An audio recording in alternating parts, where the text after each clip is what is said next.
Shri Shyam, welcome back to पिदा family. आज मैं आपके सामने योगिनी एकादशी का कथा सुनाने जा रही हूँ। तो शुरू करते हैं। आप लोग जानते हैं योगिनी एकादशी करने से हमें 88,000 ब्राह्मणों को खाना खिलाने का पुण्य फल मिलता है और हमारे सभी पाप कर्म नष्ट हो जाते हैं। जो लोग अगर व्रत नहीं करते हैं तो भी वो कथा सुने, उनको पुण्य फल की प्राप्ति होती है। इसलिए कथा ज़रूर सुने। कथा सुनने मात्र से ही हमें हमारे पाप नष्ट हो जाते हैं और हमें पुण्य फल की प्राप्ति होती है। तो शुरू करते हैं। योगिनी एकादशी का महत्व है। हिंदू धर्म ग्रंथों में हर एकादशी का अपना अलग अलग महत्व बताया गया, जैसे कि आप जानते हैं, और इन्हीं अलग अलग विशेषताओं के कारण इनके नाम भी अलग अलग रखे गए हैं। प्रत्येक वर्ष में 24 एकादशियाँ होती हैं और मल मास की एकादशियों को मिलाकर इनकी संख्या 26 हो जाती है।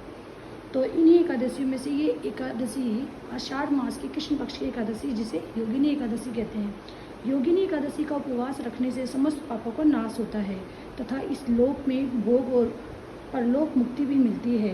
योगिनी एकादशी व्रत कथा। महाभारत काल की बात है कि एक बार धर्मराज युधिष्ठिर ने भगवान श्री कृष्ण से कहा, हे त्रिलोकीनाथ, मैंने ज्येष्ठ माह के शुक्ल पक्ष की निर्जला एकादशी की कथा सुनी थी। आप कृपया करके आषाढ़ माह के कृष्ण पक्ष की एकादशी की कथा सुनाइए।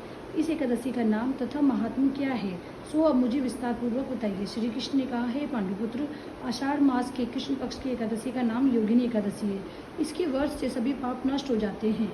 ये व्रत इस लोक में भोग तथा परलोक में मुक्ति देने वाला है। हे धर्मराज, ये एकादशी तीनों लोक में प्रसिद्ध है। इसके व्रत से सभी पाप नष्ट हो जाते हैं। तुम्हें मैं पुराण में कही गई कथा सुनाता हूँ, ध्यानपूर्वक श्रवण करो। कुबेर नाम का एक राजा अलकापुरी नाम की नगरी में राज्य करता था। वे बहुत ही बड़ा शिव भक्त था। उनका हेमाली नामक एक यक्ष सेवक था जो पूजा के लिए फूल लाया करता था। हेममाली की विशालाक्षी नाम की अति सुंदरी स्त्री थी। एक दिन वह मानसरोवर से पुष्प लेकर आया, किंतु कामासक्त होने के कारण पुष्पों को रखकर अपनी स्त्री के साथ रमण करने लगा। इस भोग विलास में दोपहर हो गई तो हेमा माली की राह देखते देखते जब राजा कुबेर को दोपहर हो गई तो उसने क्रोधपूर्वक अपने सेवकों को आज्ञा दी कि तुम लोग जाकर पता करो कि हेमा माली अभी तक पुष्प लेकर क्यों नहीं आया है। जब सेवकों ने उसको पता लगाया तो राजा के पास जाकर बताया, हे राजन, वह हेममाली अपनी पत्नी के साथ स्त्री के साथ रमन कर रहा है। इस बात को सुनकर कुबेर ने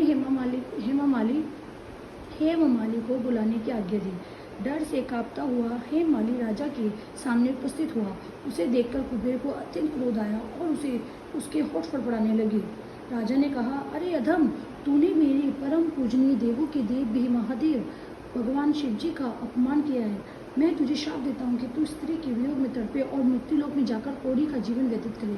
कुबेर की श्राप से वे तक्षण स्वर्ग से पृथ्वी पर आ गिरा और कौड़ी हो गया। उसकी स्त्री भी उसे बिछड़ गई। मृत्युलोक में आकर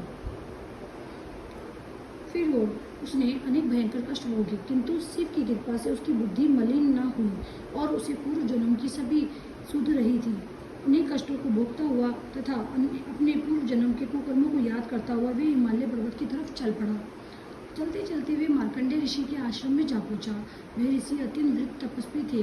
वे दूसरे ब्राह्मण के समान प्रतीत हो रहे थे और उनका वह आश्रम ब्रह्मा की सभा के समान शोभा दे रहा था।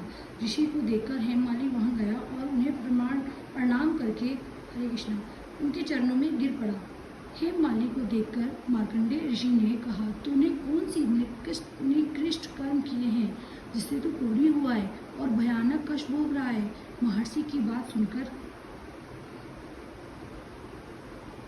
हेममाली बोला, हे मुनिश्रेष्ठ, मैं राजा कुबेर का अनुचर था। मेरा नाम हेममाली है।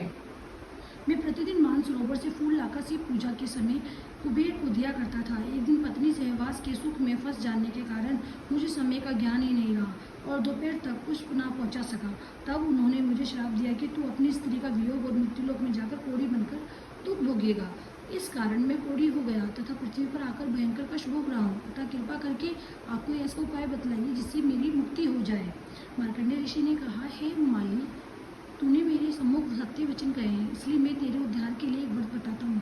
यदि तू आषाढ़ माह के कृष्ण पक्ष की योगिनी नामक एकादशी का विधान पूर्वक व्रत करेगा तो तेरे सभी पाप नष्ट हो जाएंगे। महर्षि के वचन सुनकर हेममाली अति प्रसन्न हुआ और उनके वचन के अनुसार योगिनी एकादशी का विधान पूर्वक व्रत करने लगा। इस व्रत के प्रभाव से अपने पुराने स्वरूप में आ गया और अपनी स्त्री के साथ सुखपूर्वक रहने लगा। भगवान श्री कृष्ण ने कहा, हे राजन, इस योगिनी एकादशी की कथा का फल 88,000 ब्राह्मणों को भोजन कराने के बराबर है।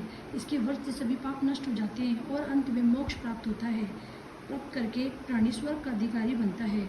तो ये थी योगिनी एकादशी की कथा। तो आपने देखा ना, एक एकादशी व्रत कितना प्रभावशाली है। तो इसलिए हमें हमेशा कोशिश तो करना चाहिए फास्ट रखें हम एकादशी पर, क्योंकि जो लोग ठाकुर जी से प्यार करते हैं तो वो एकादशी, क्योंकि जो ठाकुर जी को प्रिय है तो कोशिश करते हैं ना भक्तजन की हम भी ठाकुर जी को थोड़ा प्रसन्न करने के लिए फास्ट रखें। तो एकादशी फास्ट तो ज़रूर रखना चाहिए।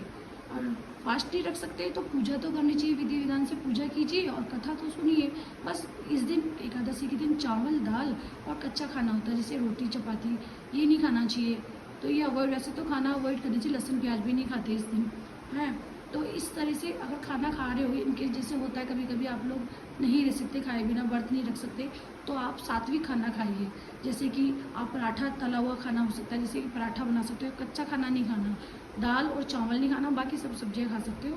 तो खाली कच्ची चपाती जैसे घी लगा के खाते हो वो ना खाए, पराठा बना के खा सकते हैं, पूरी खा सकते हैं, तला हुआ खाना जो इन द सेंस कहते हैं ना। तो इस तरह से, और चैंटिंग करें खूब।